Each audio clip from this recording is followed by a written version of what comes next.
저 칡을 캐네. 하루를 보지 않으면 석 달이나 지난 듯 저 쑥을 캐네.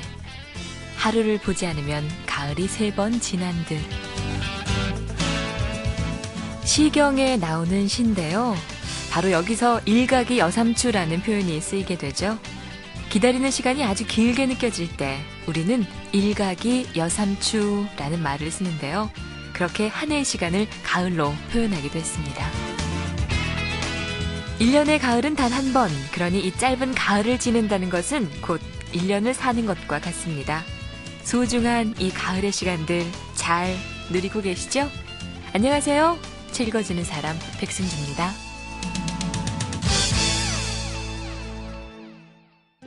모두 읽어요. 날마다 읽어요. 좋아하는 책을 읽어요.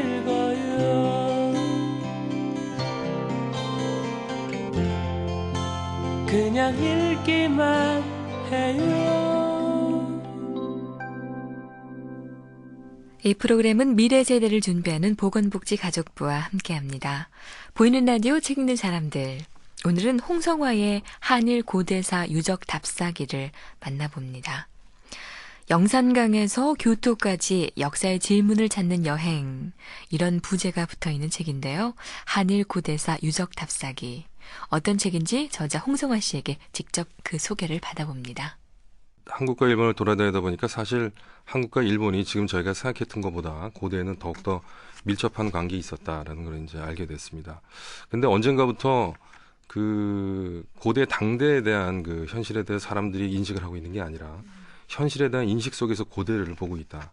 그렇기 때문에 역사 왜곡이 생기고 역사에 대한 어떤 논쟁이 생기고 하는 게 이제 그런 게 좀 문제라는 걸 깨달았습니다. 그래서 조금 더 그 냉정한 그런 마음을 갖고 역사의 진실을 찾아서 우리나라의 남부 쪽부터 시작해서 일본 열도의 교토와 도쿄에 이르기까지 꼭 하나하나 그 제 발길 닿는 곳에서 한국과 일본의 유적대 실마리가 될 수 있는 걸 찾아서 답사하는 그런 책입니다.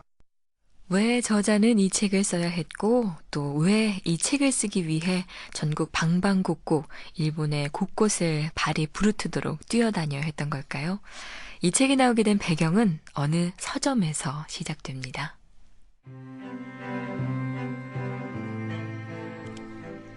군대를 제대한 뒤 얼마 되지 않았을 때이다. 어느 날 서점에서 책을 둘러보는데 일본 서기가 눈에 띄었다. 평소 역사에 관심이 많았던 터라 바로 읽기 시작했다. 그런데 몇 장을 읽고 나자 머릿속이 아주 혼란스러웠다. 사만정벌, 백제의 조공, 임나일본부 따위는 단순히 일본이 고대사를 기술하면서 왜곡한 것으로만 알고 일본 고대사의 저본이라고 할 수 있는 일본 사기 같은 사서에서조차 남발되리라고는 상상도 못했기 때문이다.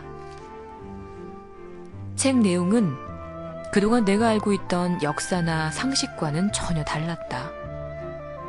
도대체 일본 사기는 어떤 책이며 누가, 왜 이러한 내용을 쓰게 됐던 것일까? 그리고 고대 한반도와 일본 열도 사이에는 어떤 일이 있었던 것일까?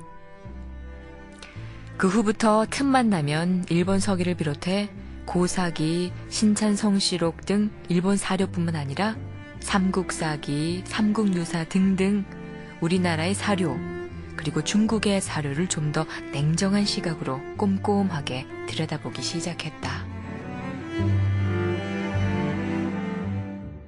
그 일본 사람들이 그냥 단순히 역사를 왜곡하면서 쓰는 그런 용어다라고만 생각했는데 우리나라로 말하자면 삼국사기나 삼국유사 같은 일본의 고대사의 그 근간을 이루는 일본서기에 그런 글이 써있을 거라고 제가 생각을 못했었기 때문이죠. 그래서 그 이후부터는 틈나는 대로 각종 사설을 읽고 그러면서 각 그 답사를 떠나면서 이제 그러면서 이제 역사의 질문을 찾는 여행을 시작했는데 그러다가 그 어느 남쪽 끄트머리에 있는 영산강요에 갔을 때 그쪽에서는 또 수수께끼의 무덤다가 있었고 그 중에서는 또 일본과 관련돼 있는 이제 그런 유물이 나타난 걸 보고 이제는 일본으로 떠나서 이제 일본에서 진짜 역사의 질문을 찾는 여행을 이렇게 시작하게 된 겁니다.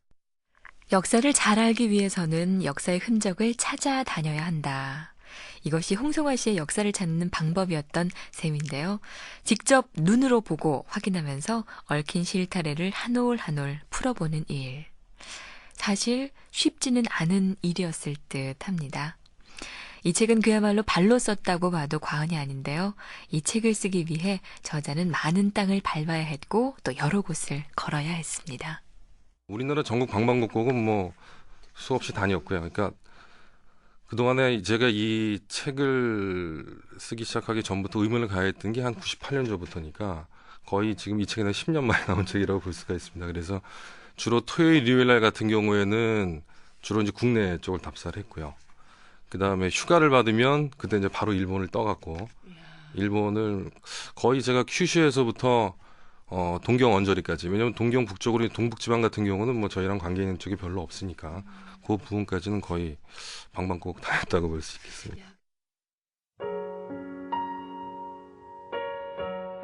알다시피 고대 일본이 한반도에서 세력권을 가지고 있었다든지 한반도 각국을 속국으로 삼아 조공을 받았다든지 하는 인식이 일본 사람들 사이에 팽배해 있다.